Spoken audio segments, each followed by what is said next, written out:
And plebs, we out here with another episode of History of the Yu-Gi-Oh Player. This time, it's something very, very different to what we're used to. I'm joined by one of the, probably, I guess we could call you a Hall of Famer of sorts. You can call So me a legend, God. I'll take whatever. we'll go with legend. We're here with Dale Bellido here, who's been in the game since most of us watching probably knew Yu-Gi-Oh even existed. So this is going to be a real wild ride from the past that I'm hoping, and you're hopefully going to give us a lot of like insight on how the game used to be, and just a lot of like, you know, just like a actual legit history lesson of the game itself. Yeah. But first of all, we're going to begin just with yourself. So for like the first 10 minutes or so, if you just want to tell us a little bit about yourself personally, just in relation to Yu-Gi-Oh. So like, you know, Yeah. basically, if you could just tell us like, why should we care like who you are? Like, why are you a big deal? You know? I mean, no one should care about who I am, but like, I've played since the very, very beginning. Like, all the pros you see now, I've known them when we were all just randoms that we played at just our locals and would meet up at a regionals. Um, yeah, just history. I know almost. I still watch a lot of the stuff in this game. Like, whenever I see people in the finals of YCSs, like Billy, I even watch his streams. I still love this game. I probably quit competitively about 4 years ago. I only come back and play every YCS Toronto, but I'm ready. Like, after I see Billy and Jeff winning again, like the good players winning again. Like, that's not to say like other good players haven't been winning before, but when I see like even Jesse Samick, like players from my era are starting to win again, I feel like the game is slowly getting out of like that um, luck based kind of mentality where these guys are just you can consistently beat people again. Yeah. And, So that's something we're going to be going into a lot more detail about. yeah. So I mean, when did you start playing? Like, So I I mean, this is started the very playing in beginning, I would 2000. assume. I think it was 2002. Right. So, I mean, this is So before that's like ban lists were a thing and shit. yeah. This is oh yeah. It's like that's like 15 years ago. Yeah. So So what my best friend in high school, like bought like two structure decks, and one day at lunch he's like, "Hey, do you want to learn how to play game?" Like, all right, cool, but let's go play in the library because I don't want anyone to see us. of course. So we didn't even go to the school library. There's a community center nearby, so we played there. And then I remember like we were buying packs and shit, and like I had a Yu-Gi-Oh moment. One of the like first times we were playing, I finally tributed for Barrel Dragon. I don't know if people even know what Barrel Dragon is. So I tributed for Barrel Dragon. Oh, that. Oh, wait. I know that one. I know that one. That's the. Hang on. That's the one that like Double, you flip a coin and you pop yeah. something. All right. There we go. And you pop. So you had a face down monster, and I was watching the show a lot too.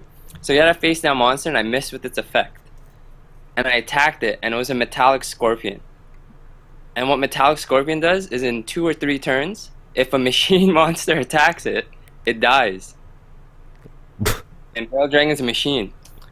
So Oh like I no. hit it and I was like, holy shit. And yeah, like next turn Wabaku, and it died. I was like, oh my god, that's like what happens on the show. You know, I fell in love with the game right away, and yeah, I'll never forget that. I was like, man, this game is crazy. So I started like he got out of the game. I started to get a little more competitive into it, and not competitive yet. I just took it a little bit more seriously. Spent like my lunch money on it, and I got my brother into it. And we would go buy packs like at lunch. We'd come home, show me what he pulled, As far as I'm and aware, right, your brother is also a big name in the game, isn't yeah, he? my brother is like God, the God, goat Is- number two. Goat number one's Patrick Hoban. It took me a long time to admit that, but Patrick Hoban's true goat.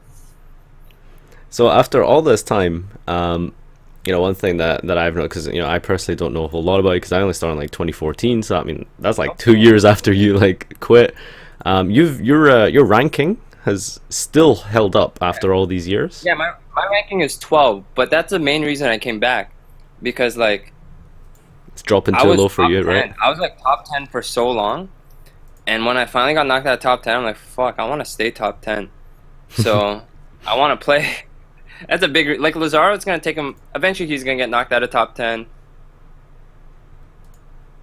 All the pros from before are going to get knocked out.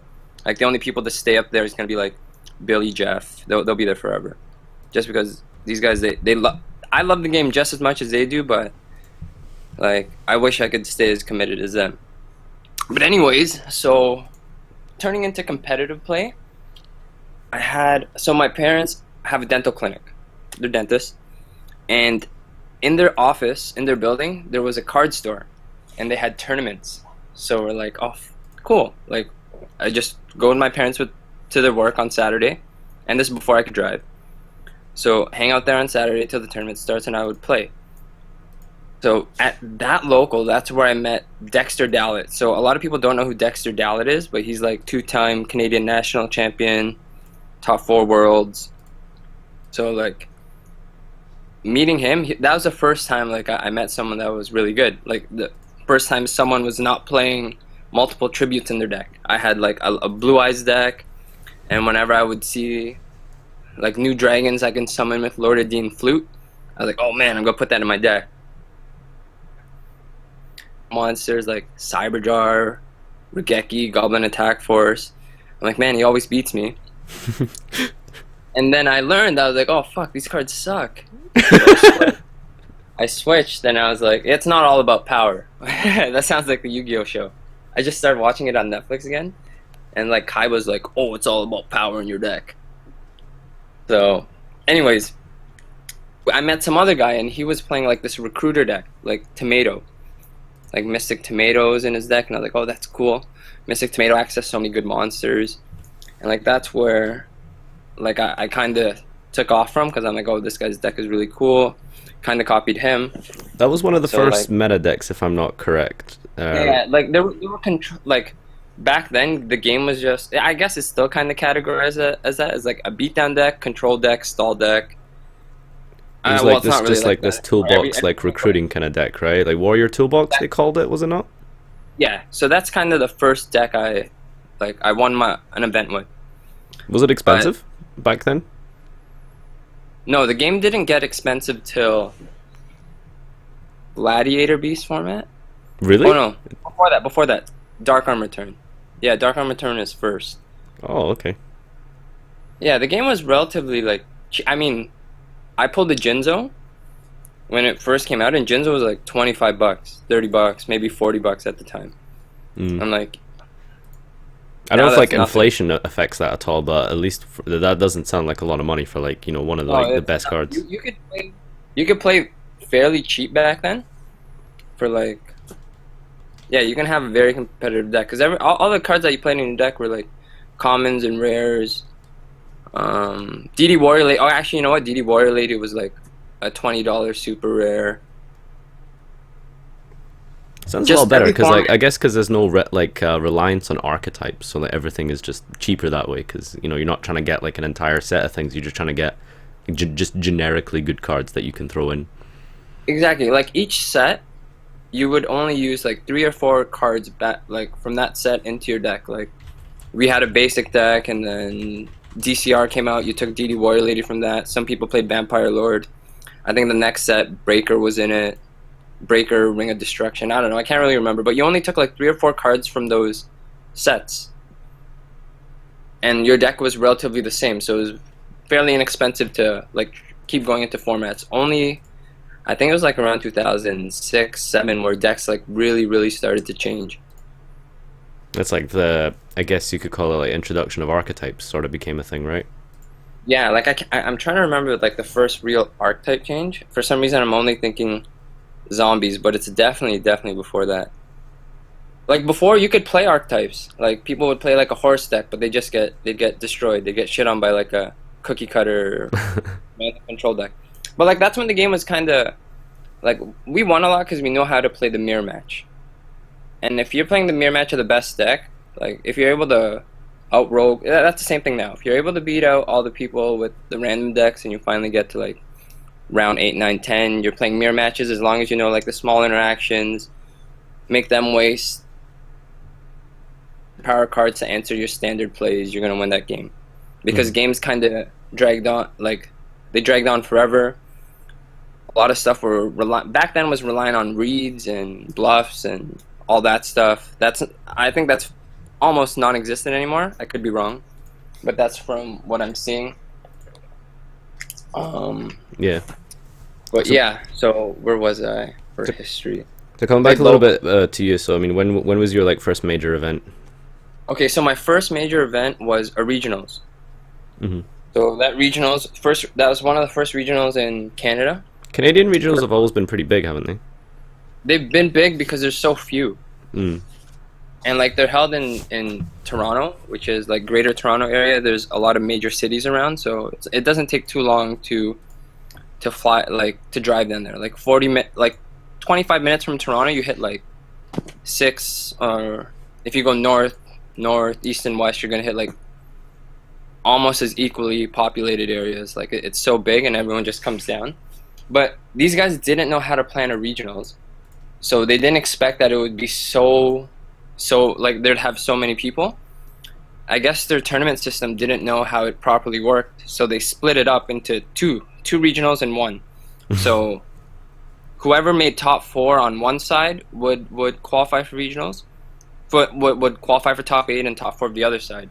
But it split you up for how you signed up. So me and my brother got put into the same regionals.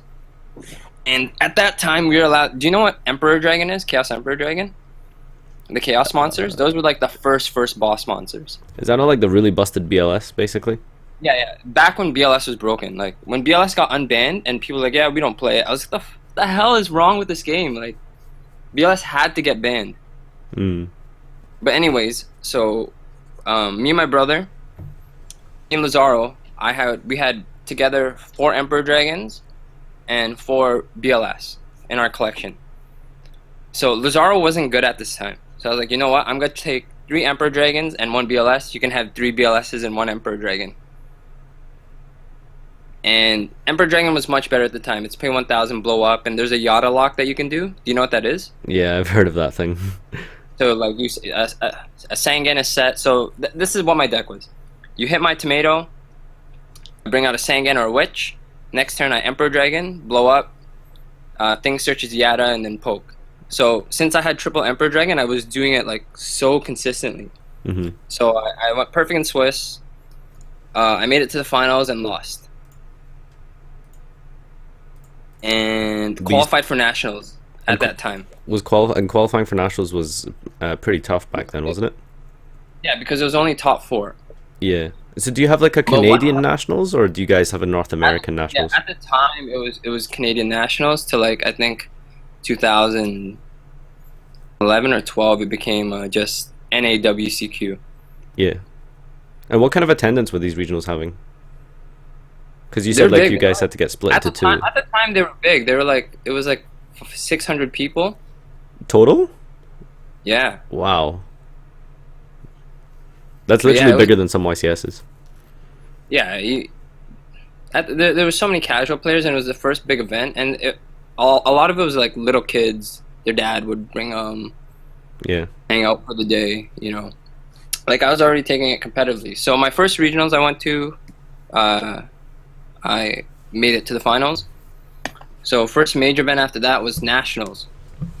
So nationals, first time. Again, I play my Emperor. There's already a ban list at that time.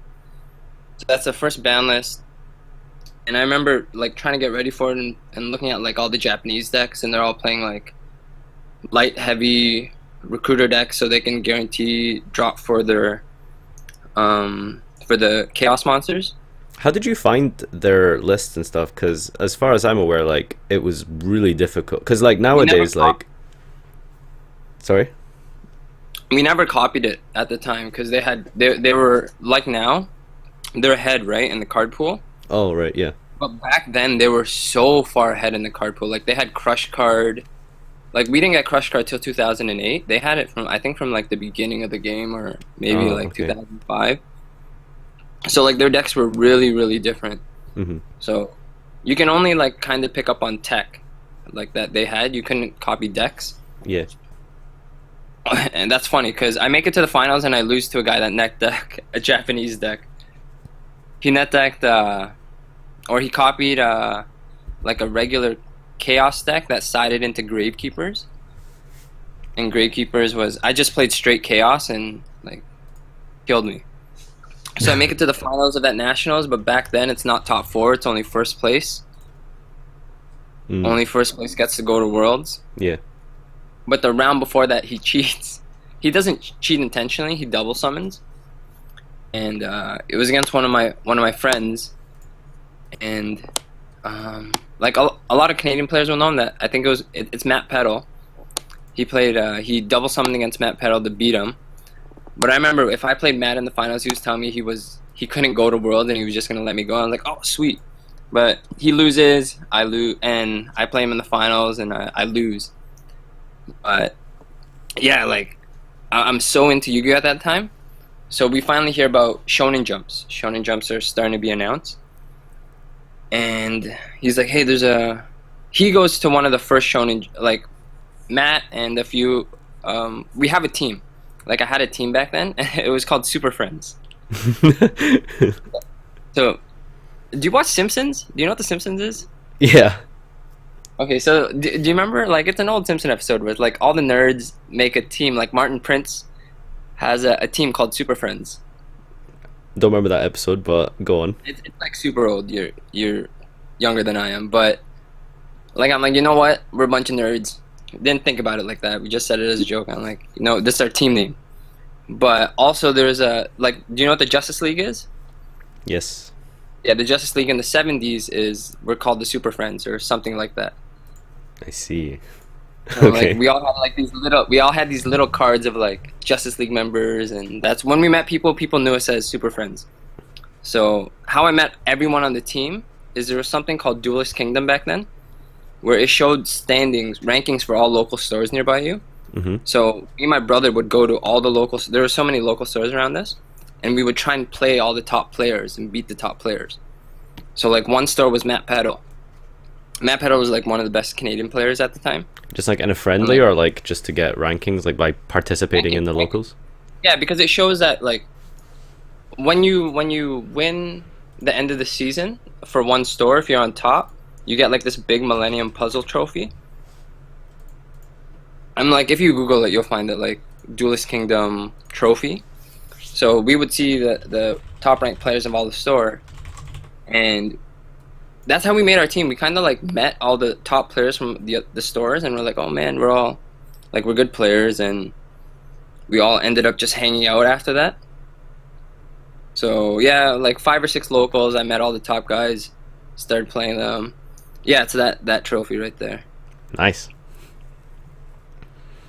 But yeah, so fast forward, they go to Shonen Jump Charlotte to try and do. I don't know if any of them top, but they're like, oh, it was fun.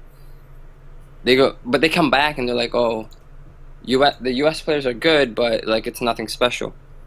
So they go again to another event. Again, I can't go. They go to Shonen Jump Indie, which is like a big thing that the Yu-Gi-Oh community is missing now. Shonen Jump Indie, Matt tops, makes it to top 8, and then loses. He goes perfect in Swiss, loses in top 8. I think that's GOAT control format. And it was only top 8 at the time, right? Only top 8. It was only top 8 for a very long time. Mm. So he comes back. Me and my brother still haven't traveled with them. And they come back and we're like, oh, you know what? Let's try and go together for the next event. So the next event is Shonen Jump Chicago. Or I think it is. Shonen Jump Chicago. Well, that's the first US event I go to. So I go, we plan it out. And Shonen Jump Chicago, we get there early. And everyone is, a lot of like the top players are staying in that hotel that we're staying at. And at the time, there were 2 big teams. There was Comic Odyssey in California. I think they're core TCG now. And Overdose, like East Coast players. So I used to follow metagame a lot. So I know these players. They don't know who we are. So I kind of look up to these players already. So we get there. We get to the hotel room, and we're like, let's walk around, see if anyone else is playing, and we find other people that are playing, and it's funny. Like the room I go into, I meet Roy St. Clair, and Roy St. Clair is like another player, Oh, we've top heard of ranked. him. Everyone knows Roy. Yeah. Roy St. Clair, Shane Scurry, Paul Leviton. I'm not You sure on probably those don't know those names. other two names. No. Yeah, they're like my era too. So like we play for money. I can't remember if we won or lost, but like that's how we kind of met. So the next day of the event, How much money were you guys well, betting on these games? it wasn't big. It was like 20, $30 a game. Oh, okay. I don't know how much people play for now. Do you win much? Yeah. I used to like notorious for like playing for money, playing for money, playing for cards. Like you had to hustle back then. Yeah, I can imagine. But anyways, like we meet them, we play that first event, and Lazaro, my brother, hasn't done well in the past. Is just starting to get good. He plays Brian Cornell first round, and Brian Cornell is, I think, has 2 or 3 tops at this time, qualified for world. I don't know if he qualified for worlds, but his team had 2 members qualify for worlds. I think it was Jerry Wang, which some people will know, and I want to say Rymus, or they made top 8 at the national. So like we know this team. I play my match, I come back, and Lazaro wins. I'm like, oh shit! Like you beat one of the best players. And I'm like, you know what? This tournament's easy. So next round, I play my friends will never forget this. Her name, we call her Karibo Lady, because she was playing a Karibo deck, and she like I I'm gonna assume that wasn't a good deck. No, not at all. But Okay. it was a chaos deck that used Karibo. Okay. And I was playing. My whole team plays Warrior Toolbox. I played I played Mystic Tomato in all my decks because I like the access to Sangan. I like the access to Nidoria at the time. That's the one that pops when it's destroyed, right? Yeah. So Gotcha. all their decks are similar, and mine's a little bit different. Anyways, I'm playing Karibo Lady, and we're in game 2 or game 3. I'm pretty sure we're game 3. She beats me in one of the games, and she's like, I go summon Spirit Reaper attack. She pitches Karibo, so I don't strip a card. Or Donzo, I summon Donzalu attack. I don't strip a card. She just pitches Karibo. Eventually, like the game is really simplified, and like she goes, I have Goat set. She goes Tribute for Air Knight, and I was like, holy shit. She goes Air Knight attack. I have nothing, and then I draw. I rip Snatch Steal. So I snatch Air Knight and attack. And she draws. She has 2 cards in hand. She draws. She doesn't even shuffle her. She didn't shuffle her hand. She rips a Breaker. Summons Breaker, breaks the Snatch, gets back the Air Knight. And I'm trying to remember how I won. I can't. Maybe a BLS or something. But like, it's back and forth for me. Top of the deck, ripping like the best card or the 1-out scenario to beat her. And I'm like, holy shit. Like, they always laugh about it. Everyone will remember Karibo. All my friends that came to that event will remember Karibo Lady. So at the end of the day, we go to, at the very last round, oh, okay, second last round of Swiss, I play Matt. So all of us are perfect. So the team, there's 5 people on the team. At the end of the second last round, 3 of us are perfect, and 1 is X1. So we're like, man, this tournament is super easy. So I play Matt, and Matt actually gives me the win. So at the time, I think, like I conceded to the fact that Matt was better, and Matt gave me the win because he's like, I could easily win next round. He could easily win next round, and we're just trying to we shared prizes. So he's like, you can get in, and then I'll play next round. Like, no problem. So next round, I play. He gets paired to Lazaro. He gets paired to my brother. And Lazaro is kind of the worst player on the team at the time. And Lazaro's just like, you're not going to give it. You're not going to ask for the win in the final round. So they play, and then Matt loses. and Lazaro makes it. So me and Lazaro are the only two in top 8, and then our other friend, who was X1, loses at the last round too. So we went from like almost all 4 of us making it in to only 2 of us making it in. But me and Lazaro end up on the opposite sides of the brackets. And Shonen Jumps are kind of cool back then because they printed out all the deck lists. You know what everyone's playing. You know Really? what's in their deck, in their side deck. Yeah, that's where I think the ARGs got it from. Do you think that's a good idea? Yeah, I don't see anything wrong with it. I mean, there's no way to like. I mean, you know what's in their deck, but they also know what's in your deck. Like, Yeah, that's true, but I mean that takes away a whole element of the game, don't you think? Of like, a lot of the decks were really similar to at that time. Like, it wasn't too vast. It wasn't too crazy. yeah. But I guess that completely eliminates any sort of like surprise tech like anyone could have, you know? Yeah, like for me, I was siding. It's funny. I was siding, but the next big deck after our tournament, after this tournament, was I think a Shonen Jump in California, and I was side decking Bazoo and Return. Like you can even pull up that deck list. And the night before, I was playing Paul Leviton with that, and I sided him in against him. And I know he'll never admit it, but I remember Bazooing and returning them for game when we were playing for cards. I think I can see your deck list here.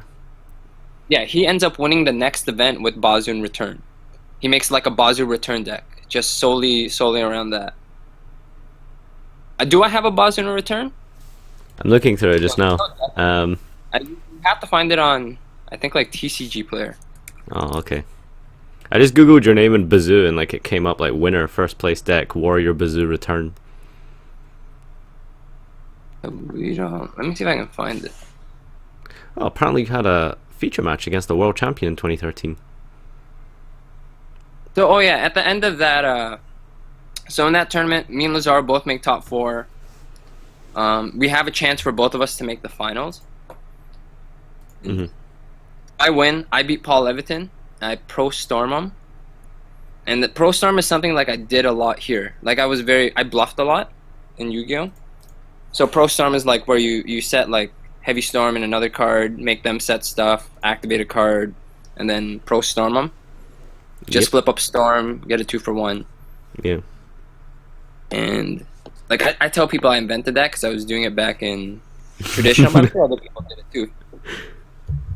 But people in this era, like in the GTA era in Toronto, that played back then, there's not many people now. But like they would remember that. Even when I play people for GOAT format now, like I always have a GOAT format deck. I sometimes I pop by locals, and I still pro storm them now. I'm like, people still fall for the same thing. I've done It's that a just few times easy in to my GOAT deck. It's kind of funny Yeah, to yeah, realize that you were the one who like basically did that. It's easy to pro storm, and I set up like really cool mounts. Like I would go like Thousand Eyes Restrict with the monster, and set storm, because no one would storm your monster away. No one would storm the backup of whatever TR sucked up. Mm-hmm. So they just set defense and set a monster and go pro storm, suck up that monster tribute for Air Knight or something along those lines. Ooh. It's just like, cool stuff you could set up back then, and like cool stuff that like still a lot of people play GOAT format now, and there's just so much stuff that I remember from then that people don't know now. Like a lot of people when they play GOAT format now don't understand that sometimes the best play is not to make a play at all, just to pass. I see people like summoning or setting for no reason. Yeah. And GOAT format, there's so many ways to OTK that a lot of people think it's slow. GOAT format's actually there's like lagginess in formats, like lagginess in games. But the way to play GOAT format is find the OTK. Find the way to win. Like you GOAT lock them, wait for like Tribe Prima Ring or Tribe BLS. Anyways, like there's so many ways to set it up. Enemy controller, Azura Priest. Mm. But yeah, I win my first YCS there, or first Shonen Jump, and like that kind of just starts the new era for like international, not even international players, like Canadian players doing well at American events, and that sets up like the future run for like our era. I end up with like right now I have 19 tops. Stopped in like 2012 or no 2000 maybe 2011 I stopped playing. But like that's 19 Konami or UDE tops. Like only played exclusively in those events. I wish Jim was around back then and had those ARG events because I'd definitely keep myself in top 10. Yeah. But yeah, like the first regionals I played, I topped first. Nationals, I made second. First Shonen Jump, I won. And that's kind of like the pinnacle, Yeah. like the best I've ever done, which sucks because that happened like over 10 years ago. But like I was consistently good throughout that time, but I immediately got overshadowed by my brother. Lazar becomes like greatest player Is at he the older time than for a you? long time. Like it was like between him and Adam Korn. Adam Korn had more tops. Lazar had more wins. Is your brother older than you? No, I'm older. Ah, Lazar's okay. younger by 2 years. Mm. And like I was always like the more outspoken one. Lazar was like more reserved. Um, Only really talked to people he was cool with. Like he was a nice guy, just Just shy and didn't care stuff. about spotlight. Not shy. He just didn't care about spotlight. Where I kind of played like I like people like attention. We're humans, right? We're human natures. Most of us like attention. Most of us do stuff for attention in this game. Like Calvin Tahan, for example. I like Calvin actually. I actually like Calvin. I mean, yeah, he's a cool guy, but no one would deny he's not much of a, he's a bit of a Yu-Gi-Oh rock star. So Yeah, he's posting on one of these threads I have going on Facebook, which is crazy. He just posted something like he's topped every YCS he's been to. I don't know if it is. That's amazing. that's not true. But anyway, yeah, is there any other major milestones you want to We've created so a lot of people don't remember decks from back then because like we dictated a lot of the format for most events. So where will it start? Like, do you know card of safe return? That maybe not because that card will never come back. Yeah, I know that card. Yeah, so we exploded that when zombies first came out. We made zombie card of safe return deck. A few people had it, but we kind of set the standard, the template for that deck. We played it at. We were the first to play it at an event. I think three or four of us made top, and then the next event, Philip Anthony plays. I think a very very similar deck and wins with it. Teledad we invented. Oh, really? Yeah, we invented Teledad. If you go back to the very first event, so we had people had like teleport dark arm decks, but we had like the standard. If our deck became the standard, Cesar Gonzalez kind of played his same deck throughout the whole thing, never changed it. Mm-hmm. But yeah, we had the standard. Again, we put four people played that deck, same deck list, and 3 people topped. That's pretty amazing. There was it was called Flip Flop Monarchs, so it was like floater monarchs, which eventually became Spicer Monarchs, which Lazaro invented first, and then Ryan Spicer did really well with it, and he kind of people put his name on the deck. Yeah. How do you guys like come up with these ideas back then? Because like, there's no way to just like kind of build a deck like really quickly online and like see how it runs like for a couple games. Like you need to own the cards really to like start finding. Yeah, we were sponsored, so we were like one of the first sponsored players. Mm. We were sponsored back in 2000 and I don't know, like early 2000s. Shoutouts to Card Masters. So that store's still running now. One of like my favorite, like those guys have become my family because like they would supply us with whatever we needed and like let us like go down this journey without having to spend any money. Like he gave us a lot. So like all respect to like Marco and Shuriken. Like they did whatever they could for us to like be successful in this game. Mm-hmm. And like that's what you need. You need a little bit of help. You could have rich parents or you just need people to support you. and they always believed that we were the best. They let us believe that we were the best, and like that's something you need. Like, sure you can tell people you're the best, but when other people are telling you, like, that just makes you play on some next level. Yeah, I can imagine that's like a lot of good support and stuff. Yeah, like I wish I, obviously no, I don't wish I never. I kind of wish I never got out of the game. But like you need to, you have to grow up, you have to get out of this. But like in a point in my life where like career is set, I can do whatever I want. I could start playing again, and that's it's kind of made full circle.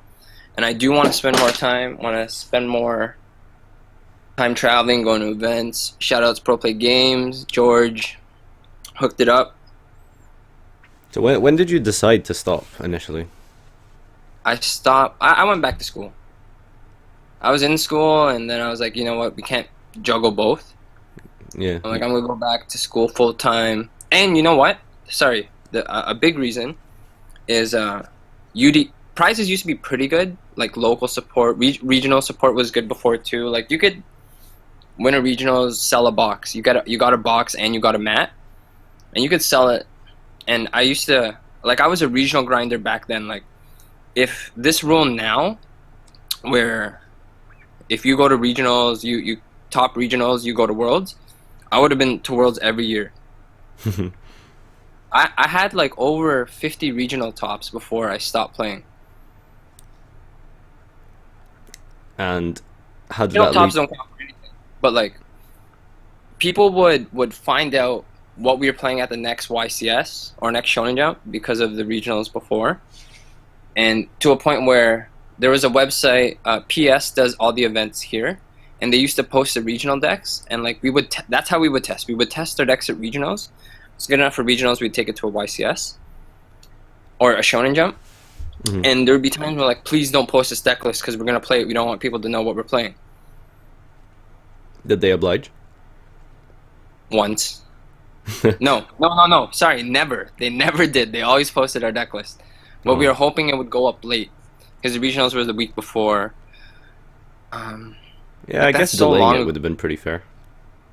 Yeah, because there was no YouTube back then. There was no like, hey, this deck made top 8.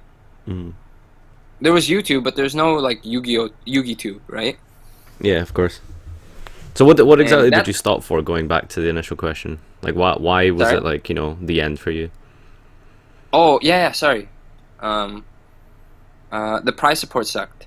When UDE lost the rights back to Konami, the last big event was something called Yu-Gi-Oh Day, Yeah, where they still have Yu-Gi-Oh Day, do they not? oh okay, so it's called UDE Day. It was UDE Day. Okay. UDE Day were top 8. So basically, UDE is consolidating everything they had.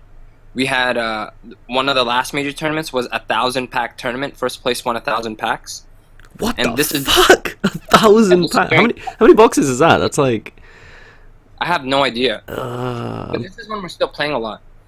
yeah. I mean, this is fast forward like maybe 4, That's 5 like years. 300 boxes. I just did the math there. That's like 250 to 300 boxes, I You think. can Google on Pojo like the 1,000-box tournament or 1,000-pack tournament in Toronto, and we're playing Teledat at the time, and I win that event. I remember winning the finals. I'm like, all right, cool. And they announced something called Yu-Gi-Oh Day, or no, UDE Day, where UDE Day is 400 boxes. first place. So all the prize cards back then were given out for like these kind of local, mainstream local regional event kind of things. So first place won, I think Gold Sark or Crush Card. Second place won like the one after that won Shrink, won Cyberstein, won Des Voltscaff. So the one in Toronto we play, and our team is kind of similar now. We've added a few guys, we've added Urban to the team, and we play, and in top 8 there's like 5 of us, so we crush this tournament. Lazaro's the best player at the game at this point, and it has been for a while. So Lazaro wins this event, I come 3rd, I lose to a guy in semis instead of me and Lazaro playing, and he wins. So there's one in Toronto on Saturday and one in London, Ontario, which is like 2 hours away on Sunday. We get home that night and I get sick, and I'm like, like really like dead sick. So I can't go the next day.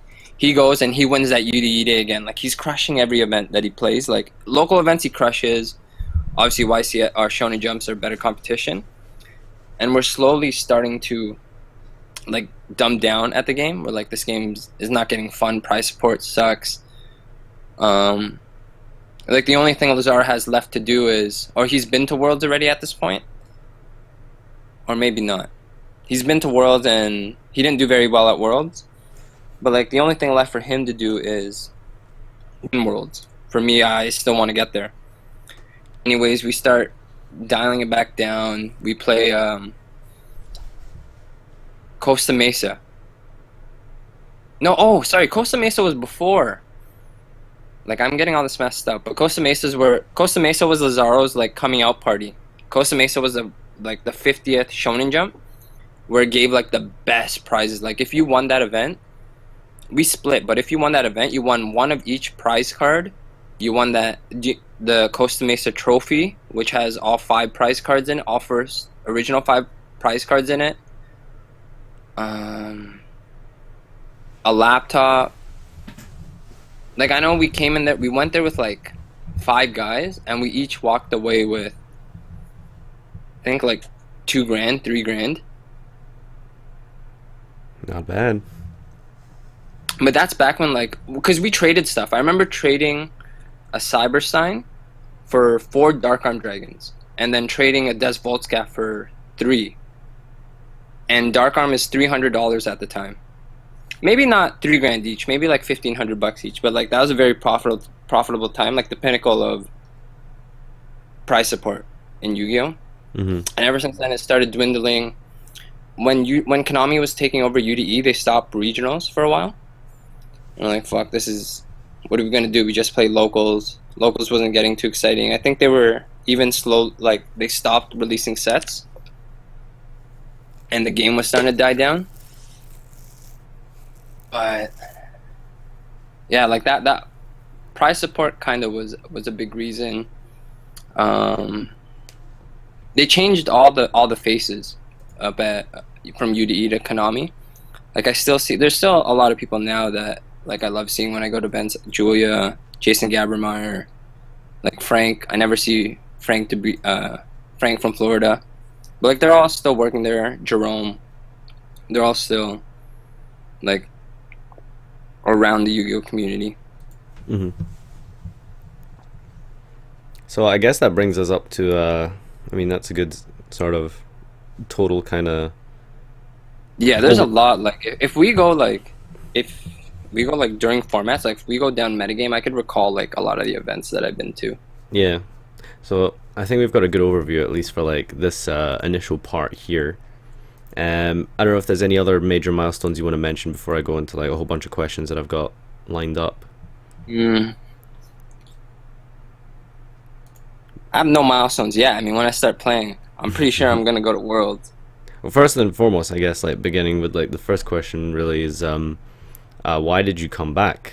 If I got knocked out of top 10 champ trade, champ rank. Yeah, so that just like really meant a lot to you. But I mean, other than your ranking, because I mean, yeah, I'm at a point in my life, like I said, where like I've grown up and I have free time again, and I want to play. Like I'm down to play. Like, but other than that, I mean, like you did mention the game. Like you feel like it's been done. Yeah. On top of that, I feel like the game looks like when I see like the best players do well. Like no disrespect to like Patrick Hoban had like some crazy like deck types, and like Patrick Hoban is one guy that if I were him and I had his knowledge on like certain stuff, I would win. Well, he did end up winning a bunch of events, but I would win more. Do you remember when Shock Lock came out? Like the wind up into like Paplo Operative Zen Mighty Shockmaster. I would not have fucking told anybody about that. Just my 5 friends, my 5 people on my team. Apparently, he posted it the night before YCS Toronto, and that's where I found out. We were having dinner at midnight on like a Thursday with my team, and someone at dinner said, "Hey, you know, there's this combo where if you open Magician Shark, you end with Papalo Operative, Zen Mighty, and Shockmaster." I'm like, no way. Was this on DGZ? Yeah, he posted it.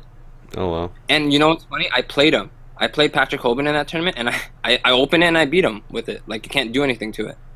And the whole time I'm thinking, no disrespect to Pat, this guy's an idiot for posting that.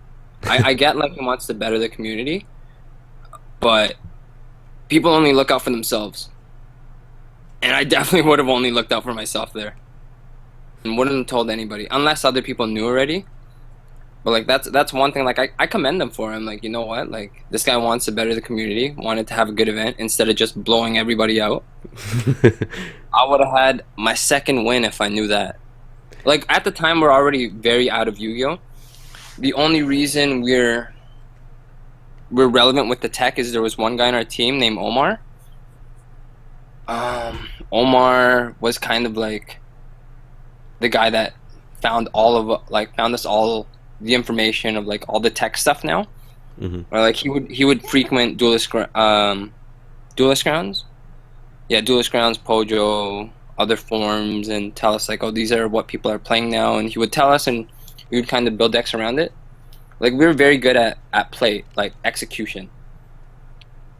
Yeah. Like, what separates like me and Lazaro is if you were to like break down our play styles, like Lazaro's like very, very methodical, where I'm more like I look at my hand and I don't play my deck. I play like I maximize my hand, and it doesn't matter what I draw. Whatever I draw just adds to it, where a lot of people play like I like play into a combo of their deck. It's hard to explain.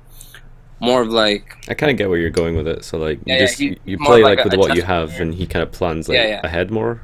Yeah, he plans it ahead. So I like, for me, like I like to press a lot of damage early on into the game, so where I only need to sneak in something at the back. Like I always played enemy controller because I would make like riskier plays in the beginning, where I know like I can steal a game with enemy controller if it starts to lag, if I start to fall behind. If I start to fall behind, I know there's ways to steal the game. Like, even in my extra deck with like a cowboy, or people obviously plan like that. But like, I always know like there's always a backup plan if the game starts to turn around. Where he's like, no, I'm just gonna beat you with, like, consistently grind you down every time. Yeah. So think of him as like, I don't know, in like a fighting sense, submission grappler kind of type, where I'm like a knockout artist, where I always have a chance to lose because my guard is almost always down. Not always down, but you know what I mean, like aggressive, very aggressive. Yeah.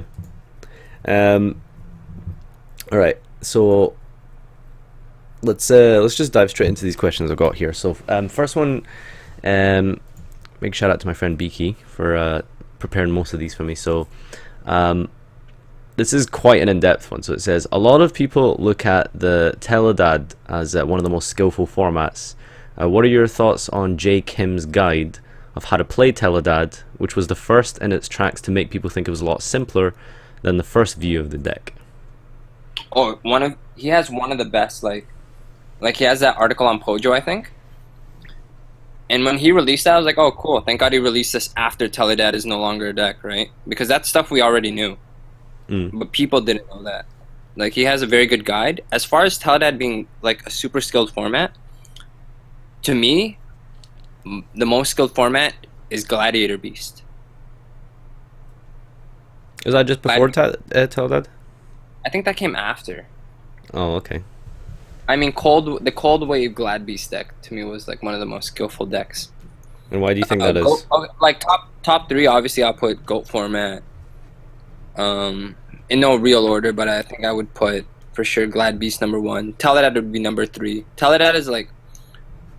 It's kind of like Zoo now. Everyone just played it. And played it in the sense that had access to it, or just like they had access to it, and like, why not play the best deck? Was it not like super expensive? Yeah, And Teledad could beat the rogue matchups. That's why it was such a good deck. Like you can bring like obviously Gladiator Beast won the first event that Teledad was present. After that, I don't think it won anymore. I think it was always Glad Beast after. Maybe a Lightsworn. I think Steven Silverman wins a Lightsworn event wins with Lightsworn during a Teledad event. Mm. That's a interesting way to look at it then. So I mean, going on a little bit more in depth with that point, like what do you think constitutes a skillful format? If you were to kind of like look at it from, you know, when you're at your prime to how it is today, like what do you think are like the major differences in what actually makes, you know, a skillful game? Um, Teledad. Okay, no. Teledad had blowouts where there were no real blowouts in Glad Beast and no real blowouts in Goat format. Outside of like the obvious pot duo graceful, but you can come back from a game where your opponent goes pot duo graceful. Hmm. There were no blowouts where each game you played actually kind of went down to, like, not so much like the wire, but there was playing to be made. Like if I gave this starting hand of 5 to like a random and to a pro, if they made the exact same plays, or not a random, but like Competent player. mediocre, yeah, like a local player, like obviously someone who doesn't do very well but knows how to play the game. If they play out the exact same way, I don't think there's any skill involved. In Gladiator Beast, there were still a few like bluff sets, making reads. Same with like Goat format. I think Teledad was the very beginning of mounts. And there's all these memes where like break my board, I have like this unbreakable mount, and they're just like drop that spear mode raw. But like Teledad, was the first time you can make mounts where it was almost unbreakable. Like we figured out a mount before where if you had Colossal Fighter, Necrogarna, Stardust, they couldn't Judgment Dragon you. We would try to find out the locks that doesn't matter what our opponent has. If he has this best play, if we had the out to that best play, we're gonna beat him. Mm-hmm. Oh, that's funny. Like Lightsworn, like I was the first to top with the Lightsworn deck, so I was the first to do well with it, and we were the ones that put Necrogarden in the deck. Like Japan did. I don't think Japan played Necrogarden, and Necrogarden was like a huge card. What's so special about it back then? Because Lightsworn had no defense. Lightsworn is still a shit deck. But like Lightsworn had no defense at the time, so we're like, oh, let's put this in. Yeah. And it was a crush card target, so we could play crush. So we played Sangan, triple Necrogarden, crush card. I see. Like crush card was the nuts. Like crush card sucks now, obviously, but crush card was amazing. What was so again, like if you were to compare it to today, you kind of touched on it. So like the whole like break my board thing. Are you saying like that wasn't so much of a thing, and that's what kind of like quote unquote maybe like? Okay, so back then, two players playing the same deck, the better player will make like even with the same hands. If you gave a random player, like not a random, like I always use that term, like a pro. If you gave a pro this same hand as a thing, they're gonna end with different boards. Mm-hmm. And back then, like it's similar to it now. The way we played is we tried to. Teledad was a very good deck because you simplified the game as fast as possible, where you had one card that can answer multiple cards in their deck or even in their hand. So if you make a mount where it doesn't matter, if you play to the best possible scenario that they can have and still have an out for it, you win. So that's what we would always try to get to. So do you not think that's kind of like bad for the game, if anything? At the time? Yeah. Because like if you're just making this like unoutable board, then where's the sort of interaction? But no one else is making that board, right? Like that's what separated the best players from random players. Okay. Like, that's what I feel like can happen now. I feel like you can do that now. That's why like I want to come back. Oh, all right. Okay. And not everyone did it. I mean, like if everyone did that now, sure, it'd be boring. But see if you kind of like compare it to then. So I mean, like if we look at like today, for example, um, Hmm. uh, if you give like a standard zoo like 5 card hand to like a really good player and like an average player, it's very hard to go wrong with that combo because like the Yeah, zoo yeah, combo itself that, is like like, that thing's insane. Like that zoo thing. Like one card can turn into so much. But I think now you can like learn not to overextend. Um, I feel like there's so much like more you can do. mhm. Like I was in a chat where people are like, "What's the best play you could do if you open combo plus instant fusion?" And people are saying boards, and then one guy goes, "No, don't play the instant fusion because it doesn't matter. You lose to the same thing." I'm like, "Oh yeah, that makes sense." It's Yeah, like small stuff like that. yeah, that's fair enough. Did you happen to play during like I was gonna mention Dragon Rose, but I don't know much about it because I didn't start back then. I didn't play. I okay. So there was an event in Toronto where it was at a convention where if you made it to the finals, you get a flight, and this was during Dragon Ruler format, and a flight to any event. So I was like, you know what? I'm gonna go to this event. I'm gonna learn the easiest deck, which is Spellbook at the time.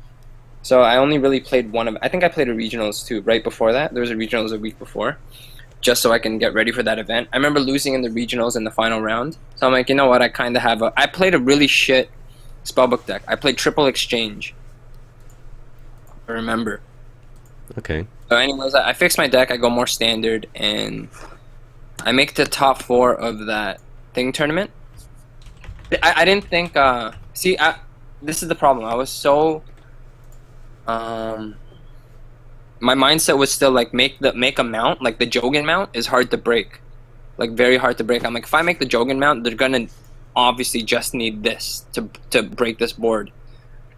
But Dragon Rulers was a superior deck. I didn't really realize it. So in the finals of in top four, I play Marcus Carisse, like one of my friends now, and I make the Jogan mount. I think I have double Star Hall or something, and like he cracks it, and I'm like, you know what? I was playing the wrong deck the whole time. But if I won that event, I think that would have started me playing because I wasn't investing any money. People just lend me cards. Hmm. But I was like, I was gonna like a free flight. I'm like, you know what? I'll learn. I'll keep going with this game. I'll play Dragon Rulers at the next event. But we get there. I don't win. I'm like, you know what? That sets me back 3 years, 4 years to my return now. Yeah. Well, one thing I was gonna ask, because we were on the topic of like the sort of back and forth play, even with the sort of power creep we've seen in recent days. Did you play in the quote unquote like Soul Charge format in like 2014? Was that the hat deck? I mean, that was there, but a lot of people argue that wasn't the best deck. So we had like a sort of watered down dragon deck back then, and Okay, Sylvans. I so don't know if you know that deck. no, okay, I played right before that. Again, Oh, like okay. Patrick, to me, like Patrick Hoban is such like he does so much for the game, and I messaged him and I asked him, "What are you playing for YCS Toronto?" Because I was playing Infernity, Hmm. and I asked him, "Okay, what are you playing?" He sends me his deck list before the event, and he sent me a Dragoonity Ruler. So we both like, I In wasn't playing at 2014? all. 2014 is Dragoonity Ruler 2014 or No. 2013? Yeah. Okay. That would be 2013. If it was, are you sure it was Dragoonity, not Mythic Ruler? Because Dragoonity Ruler No, would be Dragoonity. 2013. Yeah, 20 Dragoonity Ruler. Okay. Cool. Well, that's So really interesting that's because that would have been his list, and he actually did send you his real list, I guess. yeah. We both topped that event, and Mm. I have the almost exact same deck list as him, but I changed cards to my playstyle. Like when I was playing Dragoonity Ruler, it reminded me of Teledad. Hmm. So I was making Stardust, and I put Mirror Force in my deck because I'm like, you know what? I can easily make a Stardust in this deck and protect it with the Mirror Force. Yeah. And so I do that, and then we both make top. Oh, I have a funny story actually about that tournament. So in the very last round, I'm playing Barrett Keys. Barrett's like another good player now. Yeah. So okay, so in the last round of Swiss, day two, I'm X01 going into day two. No, yeah, X01. So one win, no loss, one draw. I draw with Marcus during the regular tournament, and Lazaro is X1. And first round of the day, I play a Blackwing player. I'm like, oh fuck, I'm gonna crush this guy, and I get stomped. The Blackwing player Sahabi. I lose to Sahabi. Sahabi beats me, With and Blackwing? that was just yeah. He beats me with Blackwing when I'm playing this like. I'm like, this is amazing. I have like all I do is make Stardust against that deck, set thing. Wow. And I remember game three, I draw. There's a feature match, you can see it.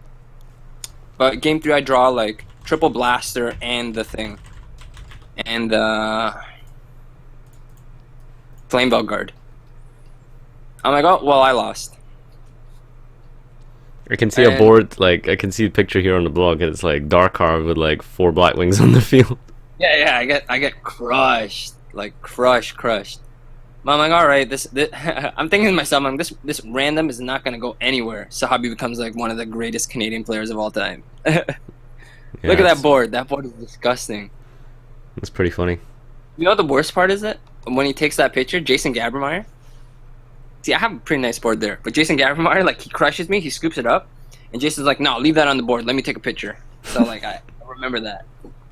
Anyways, so in the very last round of Swiss, it's me, the X11 bracket is, like, all very, very good players.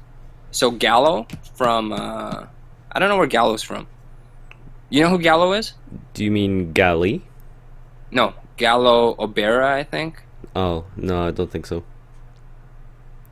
He's like from not Colombia. I don't want to be racist or anything, but Yeah, Gali. uh, Gali Diobaldia. He the multiple world no, topper? not that one. Not. There's two. There's Galli and Gallo. Oh, okay. Hold on, I'm gonna open Facebook and find them. I mean, I'm sure the chat knows Gallo. Gallo does well. He's won a few YCSs. Well, I just Facebooked him now, and I see someone called Gallo Orbea from Yeah, Ecuador. Gallo. Yeah, Ecuador. That's where he's from. Okay. But Gallo's cool. Gallo's a beast too. Gallo has like I'm sure he's like page 1 of Champ Trade. Anyways, so in there in the X11 bracket, it's me. Lazaro doesn't play at all. Lazaro only came back because I gave him the same deck that Pat gave me. He's like, oh, this is kind of like Teledad, so I'll play too. I play. It's Gallo, myself, Barrett Keys, and Lazaro. So that's like 3 people in top 10 at the time. So I'm like, man, this is like a killer bracket. So we play, or the Barrett beats the guy the round before, and I asked the guy, I'm like, oh, what's Barrett playing? He's playing Dragon Ruler with no effect veiler, or yeah, with no effect veiler, and just maxes. So if he maxes you, you can try and kill him. So I get paired up to Barrett. Lazaro gets paired up to Gallo. So we sit. Lazaro sits on the opposite side of me, and we're playing identical deck list. And most people know it at that time. And we get a deck check. And during that deck check, it takes like 15 minutes. But Barrett is just watching Lazaro's whole deck. Like he's seeing everything in my deck where I don't know what's in his deck. Mm-hmm. And this is the first time where I think Japan and us were getting different ban lists. Yeah, it was. And they had like triple Gores or something. We only had 1 Gores. Long story short, I still think the ban lists are mixed up, so I think you can play like multiple Gores in your deck. Oh my And god. yeah.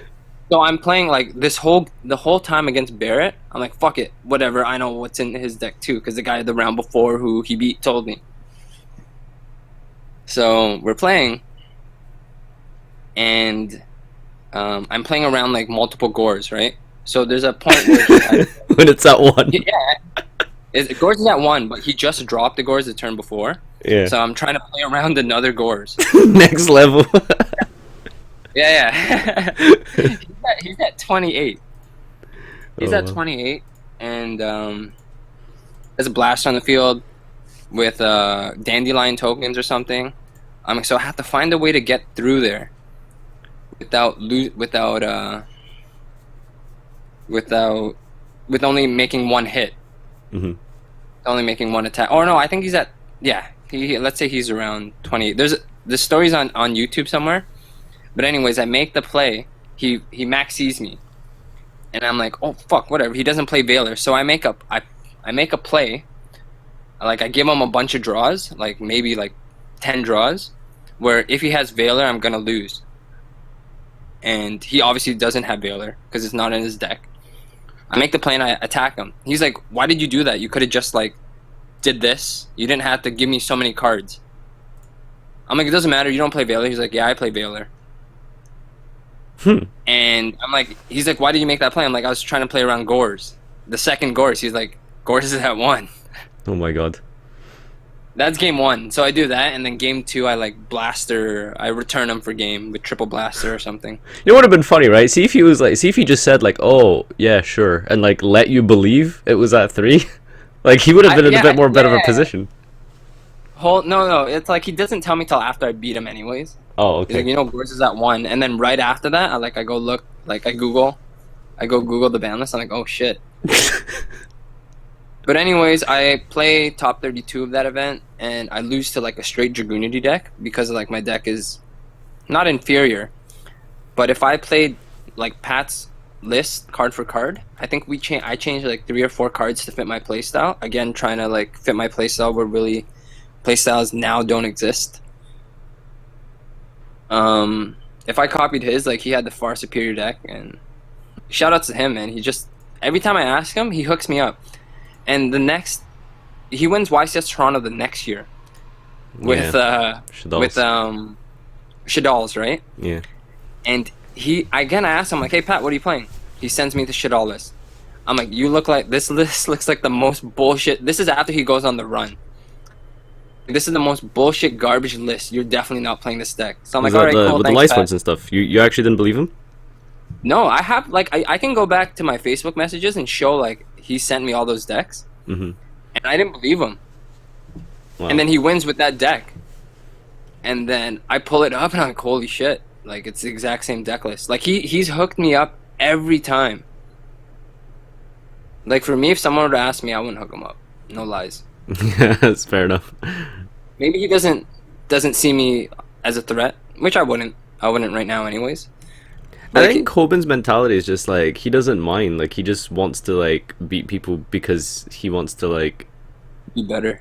yeah. Like I don't think it's like you know, it's like Patrick really likes the challenge. You know, I've spoken to him a lot like on stream and stuff, and he just really enjoys like the thrill of like just winning, like knowing that he did it like because like he is like good, rather than like I mean, he does like try get an edge and stuff with some of the things he's done in the There's past. nothing wrong with like. Do you remember a lot of people were like the Djinn scenario? Hmm. Nothing wrong with that. Yeah. There's nothing wrong. I don't think there's anything wrong with that. Well, it's I mean, just to play devil's advocate, like sure there was nothing wrong with it, like legally, like in the game and stuff, but as a sort of moral kind of standpoint, which Patrick would argue is non-existent in the game of Yu-Gi-Oh. That's fair enough, but some people would say it's like unsportsmanlike. It's like a gentleman's kind of like sort of thing, which I can understand that point of view. But then again, Yeah. the other point of view is Like- it's not against the rules, so anything goes. Of course, like we're all in it to win, Yeah. right? And you don't hear about players for being like the best sportsman. You remember people for being good and Do you think so? like, winning, for sure. I mean, Can you recall a player in Yu-Gi-Oh history that was like the nicest player ever, but like let people take back moves and then lose? Like for me, I used to let people take back moves all the time. So one time, Charles Easton, Canadian player here, we're playing a local. He makes a play, and he's like, "Oh man, can I take that back?" Takes it back, and then he games me with the other play he makes. And I was like, you know what? Fuck that. I'm never letting anyone take back anything again. I don't care if it's a little kid. I think. I mean, I don't know. I think there's a lot of If like it's a really little kid, nice obviously, players. I'm being dramatic there, but like, No, I I mean I don't know. totally understand what you mean, but like I think there's like lots of really like cool players, like really nice players and stuff, who aren't like the best, but you know Okay, I look, really look, like them. listen, And listen. When people let you take back plays, they're not being nice. It's because they can already beat you. oh, I mean I don't mean in that regard. Yeah, yeah. Like Um, if you play a pro, like if you play Billy and you make a play and he's like, oh, can I take that back? Billy already knows the best play you can make, yeah, exactly. and he's just gonna be like, all right, make the other play. Sure, I'll stop that anyways. Yeah. Like for me, the only player I never want to play in a tournament is Frazier. Oh, Fraser I Smith. love Frazier. I love Frazier. I played him once, but that guy had me on edge, like had me tilted, kind of. I'm like, yo, this guy's so serious. Like, if I make like if I fuck up a little bit, like he'll just crush me. Yeah. But like, no, Frazier. Like, there's so many like good players now. Like I admire so many players now. I'm gonna ask you about who your favorite players and stuff near the end. But we're at like we're coming That up could to take about the. like 30. Sorry.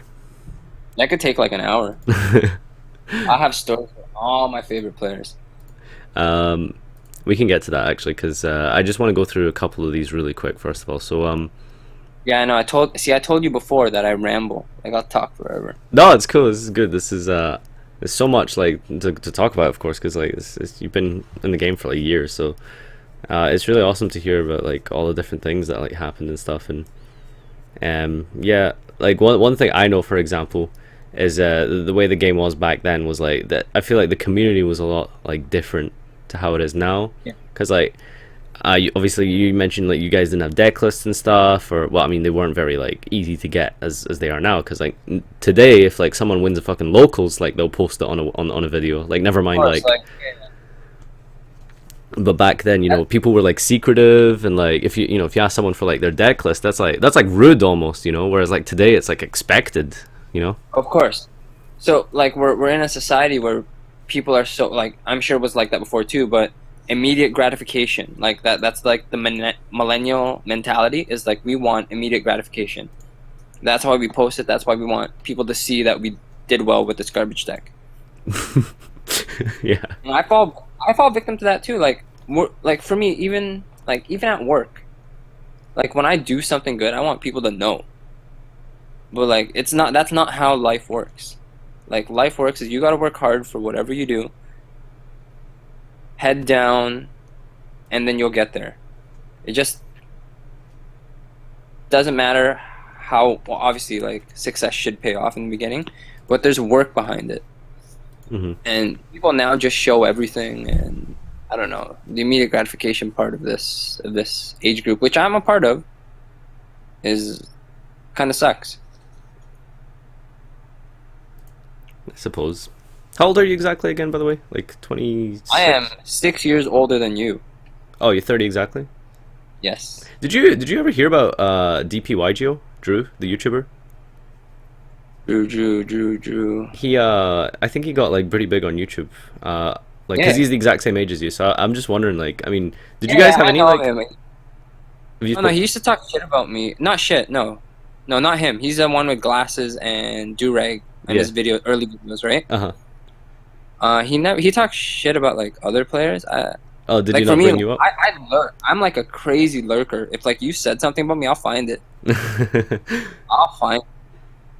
Yeah. But So I like was maybe thinking like maybe did you guys cross paths? Because he did mention when I spoke to him like that's how he got big on YouTube, was just like dissing like all these like different players. So I don't know. I thought I maybe don't know like if he he. dissed me. I'm trying to remember if he dissed me or not. I don't think he did. Mm, He dissed like my friends, but like I know him. Drew is alright. Like it's what you do. Mister, who's the other? Capital G. hmm. Like a capital G. You know him? He was cool back then too. Yeah, yeah. Have you met him? Uh, Man, if I met him and I say I didn't, I'll feel like a dick. I guess not. I'm gonna say I met him. What about Asian Eyes? Because I know he got pretty I've never popular. met Asian Eyes. He was around when you were still playing, right? He was like back then. Like he wasn't. I don't think he was super controversial at the time. He just had like that really cool YouTube channel where like open pack, show deck list, Hmm. have like he's a cool personality, right? You could say that. That's what. I That's an think opinion. till he said like Yu-Gi-Oh takes no skill, Yeah, that was a he big said thing he that, did right? recently. He said that. Yeah. But how do the best players like? How are people? How is there a champ trade if Yu-Gi-Oh takes no skill? How is there not a hierarchy of credentials? Well, this is shit that people tried to tell him, but I don't want to go down that path for the discussion anyway. I want to ask you, so moving forward again, let's see. What was that question, anyways? Because I actually can't sidetrack. remember. I actually can't remember now. I think I didn't even answer the question. It's Like fine. I think it was. No, actually, I have no idea. But anyway, I got a good question here. So other than Matt Peddle and Lazaro, who did you feel was your biggest competition? Paul Leviton. Okay, so basically the other major teams. Like Oh, core at the time. I don't know. We became a team. Like the best players all grouped up. So like the best players on our team, like Super Friends, joined Overdose, and Overdose took like the best players from Scoop. And it's not just because like you're taking the best players. We were all friends. Like we hung out at events. Like Paul to this day, like I'll still message him happy birthday on his phone, on his birthday. Oh, Like we still keep in touch. Like Anthony Alvarado, Chris Perovic. Like Chris Perovic, I'll always chime in on. Like I know that name from Go. yeah, yeah. I know, man. Fuck, people love him for his DDT deck, but I don't think that deck was that good. He's gonna message me after this. I hope. So this is another good question here. Given the way that Yu-Gi-Oh has developed over the years, it has Yeah. been suggested that technical play has become less of a priority and has shifted focus to an edge in deck building. Do you think this is an inherently healthier direction for the game? I think it's worse, man. Before traps were only set. You can only set traps. Now there's traps in your hand. Traps in your monster zone. Yeah. There's like traps everywhere, right? And like before, like we would set up to be like, all right, I'm just gonna go end phase Dust Tornado and game him because I grinded out the game long enough and I got all the pieces I need to win. Because he didn't make me waste any of these cards to break his board. Hmm. Um, I don't know. Like I'm gonna start playing again. I'm gonna look at it, and if I quit, it's because I didn't like the game. So I was really hoping you knew more about the Soul Charge format because that was something that was like so just What before. was? So it was just before the format where Patrick topped, won Toronto. So there was this format where it was like the. Do you know what Soul Charge is? First of all, Yeah, so it's like I yeah. I've so heard. what we had for like 2014 was like yeah like there was the hat deck, but like a lot of people argue like the best decks were the ones that could abuse this Soul Charge card. Yeah. So what we had was like a format where we would constantly like be trading back and forth boards. So like you'd have like Mythic Rulers, they'd make a board of like Draco Sack, Stardust. Um, Belgrand and stuff, right? Like yeah, that yeah. was. So they'd like do stuff like Yeah, that. Um, that I think that was a really really fun format just because like that trading of like boards because like you didn't have a battle phase because of Soul Charge, so you'd be constantly picking out at each other's resources, and it was just like super fun that way. So I feel like you might have enjoyed that a lot, but I guess you don't really know a whole lot about it. yeah. I wish you told me that format was kind of like that because I probably that sounds like a format I would play. Yeah, because like basically both players just had access to this like three of like mass monster reborn without a battle phase, so it just created a lot of like amazing like deck building, and it was like so many cool game states. I mean, you should totally go back and watch some of the videos on YouTube of it for like. So one of my favorite matches, like literally of all time, is the ARG final between Patrick Hoban and Alexander Litzgate. It's like just a mirror match of Mythic Ruler. It's just so entertaining, like because you make like Giant Grinder, which is this monster that like detaches your opponent's materials from their XC monsters and then burns them, and it's just really intense, like back and forth Oh, like is that that. the guy that sits on the chair? Hmm. Oh yeah, yeah. Uh-huh. Oh, it is, right? Yeah. So there's so many cool plays and stuff that format. I think it was really fun. Yeah, That's why I'm surprised. Like maybe you didn't like get to enjoy it as the much. only problem is like if that time, like for me, if that time is outside of like maybe August to October, because I only was really playing every September. Like for like 2 weeks, I would play September, try and try and do well at YCS Toronto, and then walk away from the game, and then come back every YCS Toronto. So I would top like even though I'm not playing, like that's why I think I'll do well. I Yeah, would top every other YCS Toronto. Like even though that's like one every 2 years, but like that's like it's 50% really. two for four events, right? Mm. Just the bad players are still bad, and it's easy to like obviously it's easy to beat them, but like it's easy to bait people into stuff. I don't know. Like the decks I was playing was like I just knew what the best play was, and I would do my best to get there. Yeah. Like just try and set that up. I don't know. Talking shit, but So one question here: do you think that the way teams work now are better or worse than back in the day? And do you think Konami should play up the whole team dynamic in their coverage like Metagame did back in the day? fuck, metagame was amazing for the game. Like metagame let us become like celebrities in a world that we never would have been in, which like is like I wouldn't trade anything for what I had back then. Like there's YouTube now, but there was no YouTube back then, and a lot of people don't know who I am now. But like I would go to events and like, hey, can you sign my card? Can you, or someone's mom would come up to me, or someone's dad would come up to me. Okay, he's too shy to come up to you, but do you mind like helping him out with his deck and signing his cards? And like that shit was cool. Yeah. And metagame like really highlighted the players, the community, where like Konami blogs is just a game.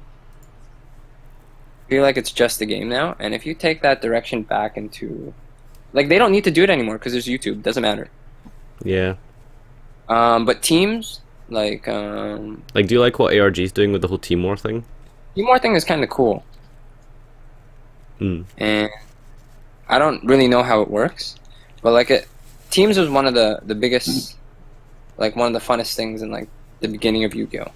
So I quite like the way the ARG does it. So the way it works is like you have your main event, like just Swiss top cut, and so you enter as a team, and then like so it's like multiple teams competing, like 10 like in this main event, and the team that earns the most points. So the top two teams that earn the most points, so like most of their like main event, main roster players top or whatever, they play the next day in a team war. So out of those 10 teams, like so you end up getting this like 3v3 match. So That's awesome. yeah, so it's like so it's like player A versus player A. So both team picks like like their best, like player A, and then their player B, then their player C. And they just play against each other, and out of those best of 3 matches, you get the team winner. So Yeah, that's cool for bragging rights, but the real bragging rights is who wins the event. So do you think so? yeah, for sure, 100%. Okay. Because like that's how we would do it before. Like we as a team we won a lot of like Overdose as a whole. You have so many 2-time champions. Like Paul's won 2 events, Shane's won 2 events, Adam won Nats and YCS. Lazaro's won 4 events. There's a lot of Shonen Jump champions on the team, or YCS champions, where that's very similar to like other teams now. But like, I don't know, we were the best because we were winning. Not about the team wars or not about that. It was just like you did well at these events, you won. And there's obviously like standout players that were good, not on any teams. Like Billy didn't get good till like after we quit and after we let him like be good. No, Billy's a beat. Billy's amazing. But like Jeff, like I've seen Jeff start from like being a scrub to being like this god now. Like, you'll ask me my favorite players and I'll ramble there, but Yeah. I'll save it for that. But yeah, that team war idea is cool. But at the end of the day, whoever wins the event's the best team. That's fair enough. Do you think that Dueling Network, or in this case Dueling Book or YGO Pro, etc., are good for the game? Because on the one hand, an easy testing platform is Yeah, obviously good, but on the other hand, formats arguably progress faster, they get solved quicker, and with DN you yeah. had like watchers and stuff. So I mean, do you think did you like them? Because I know, for example, Jeff quite recently said like Dueling Network was the worst thing to happen to this game in his opinion. Yeah, yeah, okay. Yeah, yeah. The two perspectives to look at it. Like as a pro, I think it sucks.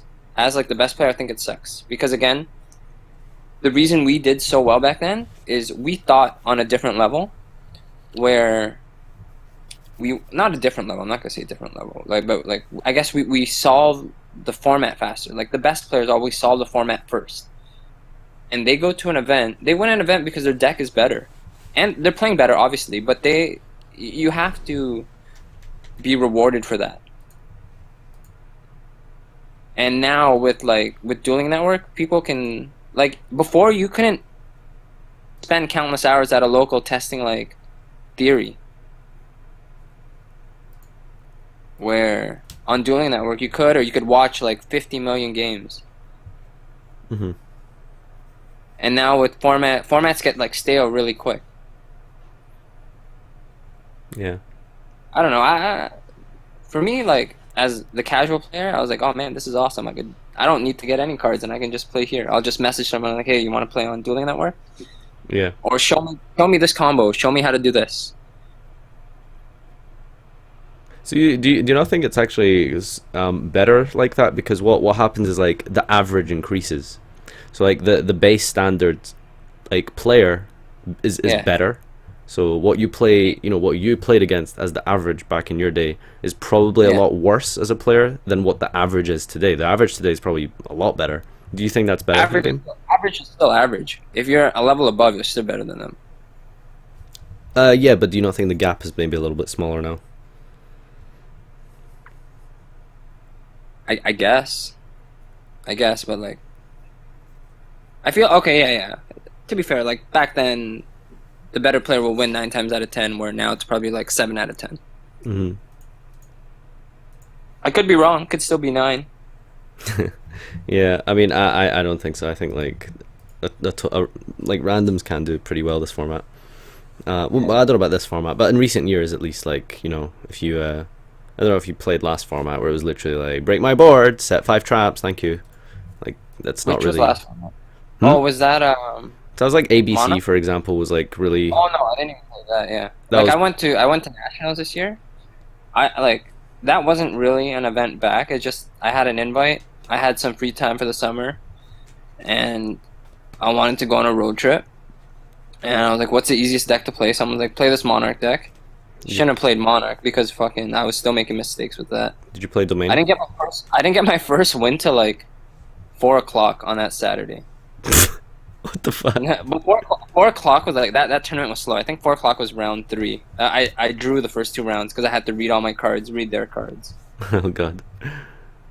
Wait, did you play But Domain Monarchs or extra deck? I should have played Domain. Domain would have been easier. I just thought the extra deck was better. Domain was superior. Yeah.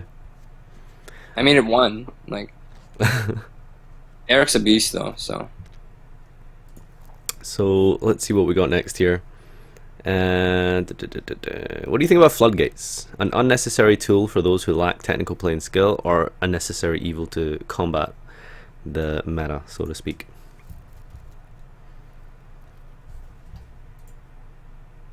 yeah, before like you had to set up. You had to make setups with the same cards that your opponent had. Like Hmm. to make mounts with like the same stuff your opponent had without like I win a flip an I win card kind of thing. Like I think spell for anti-spell fragments was like that against like the pendulum deck or something. Yeah. Like I played in a time where there was no like I'm just gonna flip this card and attack you each turn for 4 turns and then you die because you can't play. I I think it sucks. That's my opinion, but like I could be wrong. I don't know how crazy that the stuff is now. Like, if we do this interview like 6 months from now, I'm sure I'll have more insight. I mean, you must know about like like the Jalgan lock, for example. That's a good example. Yeah, yeah. I thought I see. Yeah, yeah, exactly. I thought it was crazy good, and you should play it. But do you But think it's like, good? I was a casual player at that time, Hmm. so I'm like, I'm gonna play the easiest out. Yeah, but I mean, like conceptually, do you think that's good? So I mean, like Imperial Order, Royal Oppression, Vanity's Emptiness. Like these were cards that you could literally just flip, and if your opponent doesn't have an out, like an MST, like you're just going to win. Nah, okay. I'm gonna backtrack a little bit because there's always been floodgates. Okay. There's always been there's like fossil dyna. There's always outs. So it's always gonna be in the game. Like I remember playing against Justin Delhan. The first time I met Justin Delhan was 2010 Nationals, and I'm playing Infernity. Infernity, another deck that we would like to say like the standard of Infernity we created Was that with for here. Ethereum and stuff? No, no, no. Okay, that's a hobby. That's his shit. Like before that, when it was like triple launcher, like the 100 ice Oh, combo. right, that The thing. 100 ice combo. I don't think they were playing in Japan. We did the 100 ice combo here. I could be wrong, but like we did it, and like a lot of the decks kind of turned into that way. Like we had a good team, and like we won with Omar won with Infernities beating Billy in the finals. Um, I'm sidetracked again. Yeah, I asked you about floodgates. So do you think they're good for the game, basically? Oh yeah, yeah. I was saying, yeah. Justin Delhan played me with like a fucking 15 floodgate deck. Had so many floodgates like D Fissure, Fossil Dyna, Thunder King. Yeah. I set up a mount with Infernity, and he had like all like these anti cards that like I broke all of it, and he still had one more. But like there was still a way around it. Like it's always gonna be there. I don't think it's terrible for the game. Needs to be. You gotta keep some decks in check. Okay, fair enough. So on Ask to me again in 6 months. Ask me again 6 months. I could be wrong. sure, I'll keep that in mind. So Yeah. on to your just for the final part here. Unless anyone in chat wants to Yeah, there's a few questions that I saw here. yeah, but I'm gonna just go ahead and ask you, so who are some of the players that you looked up to back in the day, and also here and now where we are today. So who are you like some of your favorite players? Okay, back in the day, were people that eventually became my teammates, like Paul Leviton, Shane, Chris, Anthony, my brother, obviously. Like for a long time, like I was better than Lazaro, and then like out of nowhere, he just fucking exploded and became better than all of us. Wilson Luke. People probably don't know that name. That name's even older than mine. Wilson Luke won like 2 shonen jumps when there's only like 4 shonen jumps or 5 shonen jumps. He was a monster. Mm. But like my favorite players, like I would go on about those guys before, but my favorite players now, like that are still in the game, like Frazier, Pat, obviously. Obviously, like Jeff is probably my favorite player. Like ever? Jeff, like now, like if I go back to like the history of the game, for current players now, for sure it's Jeff. All right. Jeff and Billy. Like I used to make fun of Billy all the time, and now he's like some god too. What did you make They fun of saw- Billy for? Like, what was his Like, story? so him and his so back then like it was separated in like states and stuff. Like it's still like that now. Like in the U.S., like oh my state's the best, my state's the best. And then like there are 2 pros from Texas. Texas, Billy and Ryan Spicer, and both very good players. Billy hasn't won a jump at the time. Ryan won a jump already, won his first event. And like I would always say, like the Canadians are better than like the Americans. There's only so few Canadians. And Billy would always like, I think, argue with me. I'm like, Billy, how many tops do you have? And add his tops too. I'm like, I still have more than both of you. And this went on for like years, like maybe 2 or 3 years. Like I would always make fun of him. Billy, how many tops? How many tops, Billy? I don't know. Like I'd always tease him. Did he like Like explode Billy's at one point, or did he just kind of like sorry. progressively sort of get So better? all of us kind of quit, and like a lot of the American players, like honestly, Yu-Gi-Oh died in Canada, in Toronto. It died like now it's starting to see a progression. But, like it died here, Hmm. and we didn't want to play anymore. It was done. But in the U.S., there were still like stores that had it going, so they could still play. And Billy just like they kept playing, and they did well. Billy's like arguably the best player right now. Do you know much about Europeans? Because I Yes, don't know like how actually. much it was like mixed between. Okay, so sorry. So I'm gonna go back to something that the Yu-Gi-Oh community misses now. They miss so there's something called Gen Con Indie Okay. last that used to be a big shonen jump, and they got rid of it now because like you had to pay $50 for a convention pass plus enter the tournament. So it was like a cash grab. But like that's where you spent like full week, like 7 days playing Yu-Gi-Oh as much as possible. And like that's where we all became like really close friends. Like I became close friends with like we knew that in the summer we would hang out with everyone for a week. You could go out to dinner with literally whoever you wanted kind of thing, hang around the whole day. That's where I met like a few Europeans. I met Michelle, Shogruner, Claudio. I actually became really close friends with like a few Italian players. So Stefano Memoli, I became close friends with. Um, I know that name from Worlds. yeah, Stefano. I met Vittorio once at Costa Mesa. I'm not sure who He that friended is. me too. Do you know any Europeans that are around today? No? No, but I lurk, so I see like those players like Alpi and Josh. Oh, Josh is a monster. He is indeed. Like favorite like European player would probably be Josh. Obviously, I haven't seen enough of them, but like whenever like I see his name up there all the time. Obviously, the United Ghostest players. Claudio was very good. Like if you look at Costa Mesa top 32, Claudio actually came 33rd, and that was like one of the craziest players, craziest tournaments. Like he was so close to making like that epic top 32. And like international players like Bowden, I see Bowden every time he comes to Toronto. Again, like I asked Bowden for a deck list, he showed me his deck list of BAs with desires. I'm like, this looks dumb. I'm not gonna play it. He even gave me desires to play. I'm like, fuck, I'm not gonna play it. Gave it back to him Monday morning or Saturday morning. Yeah, it sucked. Yeah, European players like they're pros and our pros are the same. Pros are pros. Yeah. Like Um. you, So it's been almost 2 hours now, so I think we're okay. gonna start winding down. Um.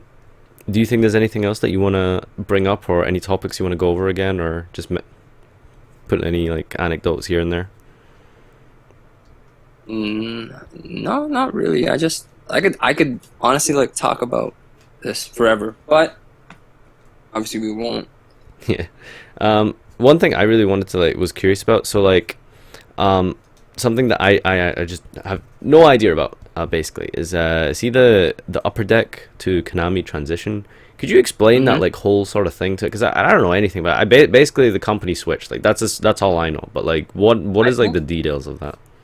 yeah, UDE lost the license to produce Yu-Gi-Oh cards, I think. But that means like everything they were doing, like they handled prize support, they handled tournaments, regionals, all of that. When it was starting to, when they lost the rights to it, like the game stopped. Like the game literally stopped. In Japan, it's always been by Konami, so their game kept going. Hmm. That's why like we're starting to get. I think we're starting to get closer to like what Japan is now. Like the game definitely stopped for like a year. Yeah. All right. What did you think about pendulum summoning when it became a thing? Um, I think it's dumb. Okay. I don't know. Like you have the problem is you have to add mechanics to this game, or else you're just gonna make more cards broken. Yeah. That's why you have to make a new mechanic. Like the game is gonna change. Game's always gonna change. They have to dumb down like the like I guess with links, right? They're killing the pendulum. Yeah, that's one argument. Like they because the pendulums become really weak when the new rules come in. Yeah, but that's like sense of balance. Like you have to balance out the power from before. Hmm. Like we'll never play. Actually, no. You know what? We went back to playing rituals with Necros. I think Safe to assume that there's won't no happen again. yeah there's no marketability for going back into like synchros unless they start to release more. Like I think that synchro era is done. They just got to release new stuff. It's a business, right? You got to sell more stuff. Yeah, Game has to change. that is true. So, what do you think about link summoning? Do you like it? No, I have absolutely no idea of how it is Oh, okay, yet. sure. Like Um, I've watched videos. I'm like, doesn't make sense to me yet. But were you around for the inception of XE summoning? yes. Okay, cool. So yeah. All right, so I mean, you played through the game since the beginning, and then these like two big new mechanics came along, so like synchros and XEs. Like, what was that like for the meta, and like, what did you think about it? Okay, so the way people feel now about link summoning is the same way we felt when synchros came out, same way when seeds came out. Like the game's just gonna evolve. So how? Healthy for the game. Was The it game like an has, overly negative reception? yeah, obviously, and the change is naturally a negative reception by the human race. No one likes change, Mm, right? yeah. Everyone likes to be comfortable, but the game has to change, and you have to adapt. So did you feel there was any difference between the reception of XE and synchro summoning? Like, were they both kind of just Um, like accepted, or because even today, for example, like even like you ask like pro players now, like a lot of them just hate pendulum summoning, whereas like of XE and course. synchro summoning, nobody really particularly complains about them, but people really Well, like now, there's like after like a whole year now, it's been longer with pendulum summoning, people still really don't like that mechanic. Do you think that was ever the case with XE and synchroing? I think Konami recognizes that. That's why link summoning is dumbing that down. Where Pendulum didn't dumb down Exceeds. Exceeds didn't really dumb down Synchros. They were just a new thing, and they're kind of trying to fix a mistake. Hmm. Yeah, I mean that's definitely one theory, was the fact that they're kind of breaking the mechanic with the new link summoning Yeah, stuff, just because they kind of like it's an indirect way of saying like sorry, we shouldn't have did that. exactly. Yeah, But without having to ban all those cards, right? So, yeah, like, you could still play it. It just isn't as good. so do you think that there was any that sort of extreme reaction to synchros and XCs, like even like a whole year after, like No, when they came out? it was that was a healthy change for the game, though. Hmm. So people did like it in the end. Oh, for sure. Okay. I guess Pendulum is something different. People still don't like it. Yeah, so that's kind of like the theory I have, where like Xyz and synchros, like people eventually did like accept it and think they were pretty cool and stuff, but like pendulum summing, like even like smart, intelligent pro players after all this time still think it's not something that's really like good for the game. It's just way too powerful. Yeah, probably. If like the pros feel that way, like then yeah. All right. Um, I think that is gonna about do us up, because this has been a really awesome episode. So I think I'm gonna wrap it up here. Uh, you're back in the game now. You're practicing, I'm I assuming. So what's the next major event that we'll see you at? I want I was targeting Vegas. Yeah, Vegas. but I feel like I'm a little behind the game, and that I think the UDS is the hardest tournament right now.